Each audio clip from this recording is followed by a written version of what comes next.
anything that reminds us of who we are and which battles we fought and how we have emerged victorious in those battles, they want to destroy, because they don't want a black person to know where you come from.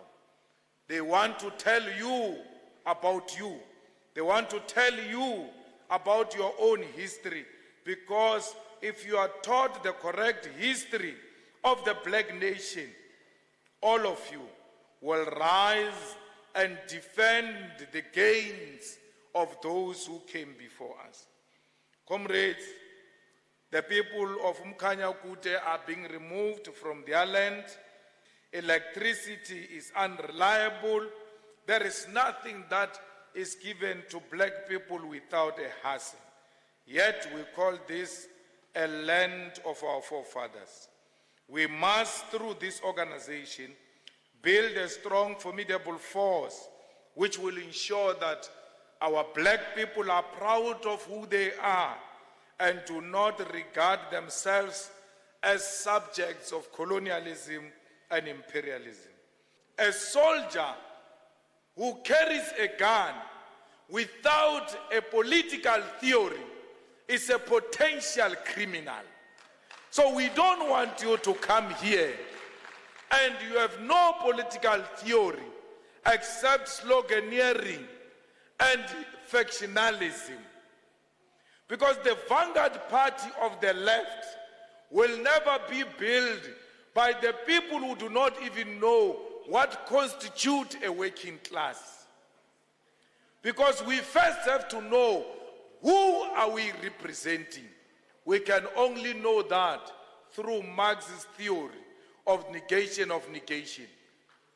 We have to know the law of dialectics in order for us to have the means to analyze the prevailing conditions in society.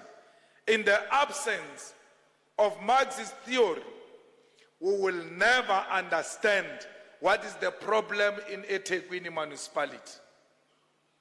That's why we will surrender power to political criminals, because we have no theory to distinguish between thuggerism and radicalism. Others confuse thuggerism for radicalism.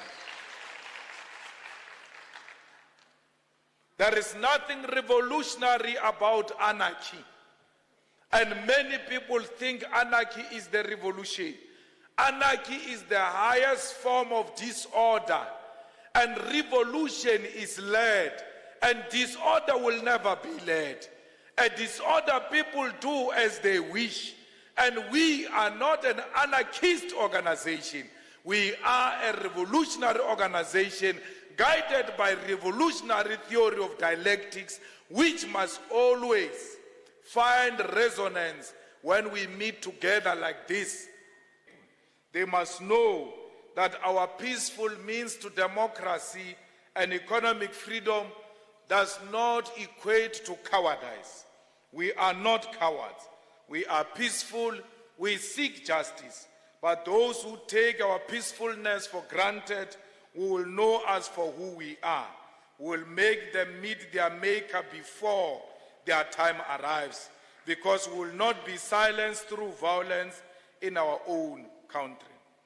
Comrades, we are tired of being shot and killed in our country, and when we ask, they say they mistaken us for baboons in our own country.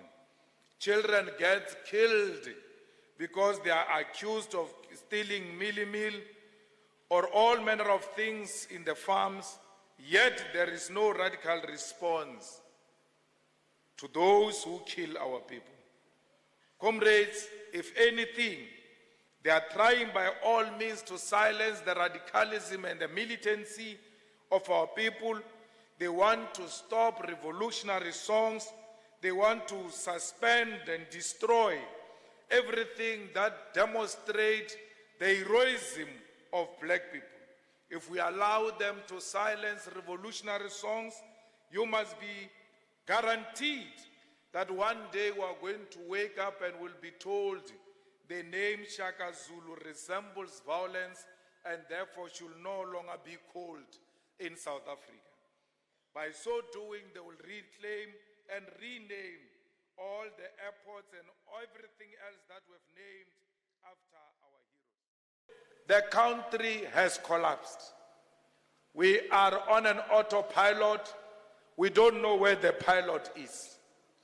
Those who have the rumor say the pilot is at Palapala, selling buffaloes and uncle. That's why the plane does not have a pilot. When you are a president of South Africa, by law, you are not allowed to do any other business except to be a president of South Africa. Why? Because you are a pilot. You can't be a pilot at the same time in the same plane, be an air hostess and sell Zimbas in the plane and leave the plane leaderless because you are busy selling Zimbas. Your president told you that he sometimes leaves the seat of a pilot and goes and become an air hostess and sell Zimbas. So we are looking for a pilot because our pilot is no more. How can a president admit to have put dollars and dollars of rands under the mattress and that person still spend 24 hours in the office after admitting to have had dollars under the mattress? Such thuggerism. And when they steal the money from him, he doesn't go to police station. He goes and calls other taxi drivers to go and look for the other one who stole from him. What type of a president do we have in South Africa who leaves the office to go and sell uncle? Let's say the money is not stolen. That's fine. It's his money. He says he made money during the sales of uncle and buffalo. When he was selling uncle and buffalo, who was the president of South Africa during that time? You have a president who tells you that I sometimes leave this seat to do other things, and you don't release him or no. Go and do those things freely. We want a full-time president. We don't want a part-time president. Because by law, the president must not do any other job except being the president of South Africa. That's why are they not allowed to do other business? This country is too big to have a part-time president. Because we've got an absent president, Transnet has collapsed. Because there's no one to look after Transnet. PRASA has collapsed. SABC is running on autopilot. The municipalities, all of them without fail, have collapsed. If they pay salaries, the municipalities, they can't pay Eskom. Today, we have no electricity in South Africa because Eskom has collapsed. Why? The president is nowhere to be found. He's busy cleaning after the poo-poo of uncle in a kraal. So, you expect to have a country without a president and still think you can get jobs. You expect to have a country and have the economy grow without the president. You expect this body of yours to function without a head. Have you ever seen a headless chicken, what it does? That's where we are now. This country has become a headless chicken. It has got no direction unless the EFF wakes up in KwaZulu-Natal and we take KwaZulu-Natal and we take the whole of South Africa and redirect this country to a proper destination. If we don't do that, I can tell you now, South Africa will not be worth living in it.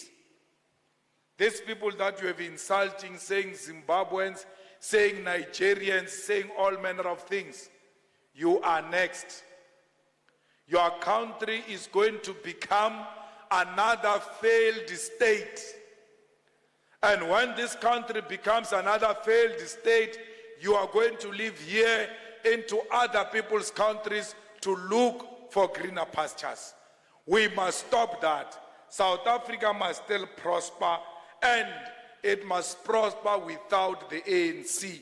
Fighters, we say we are fighting for women's rights. We are fighting for women to protect women. But every time when we make elections of a chairperson and a secretary, we choose men. And then women become deputy this, deputy that, and treasurer. I'm actually shocked that the treasurer is a man here. Because I know that position is reserved for women. To show that we are going to lead the struggle of women, we must allow women to lead even in strategic positions right in the EFF. Because women are equal to all of us. But that can only be shown through action. We must never be threatened by women. They are equal, they are capable, they must be given opportunity. They don't need a favor. They just don't want to be blocked by anyone. They will show you how much they can lead society for the better. Comrades, if Winnie Mandela, Charlotte Macleod, Lillian Ngoyi can make it, what stops these women who exist under democracy to make it? Winnie Mandela is a president of South Africa who were denied of. She was more capable than Zuma, yet they chose Zuma over her because it's a woman. She was more capable more than Ramaphosa. She was even available. But because she was a woman, she was overlooked. She was harassed. She was sidelined. All manner of insults were hurled at her because they wanted to teach other women not to try to contest men. Because if you contest men, you are going to be treated like Winnie Mandela. That's why they treated her the way they did. It was not about Winnie. It was about intimidating women. So that women look at themselves and say, if they can do this to such a powerful woman, who am I? I can't even try. But typical Winnie, she never gave up. She was never scared of men. The only crime Winnie Mandela committed was to do a job that was meant to be done by a man. And they said she thinks she's a man. She alone, in the 80s, single-handedly, could shout Viva ANC under state of emergency. No man with beards could say Viva ANC in the 80s except a woman called Winnie Mandela. I'm a king, yes, I'm a king, I think I'm a king,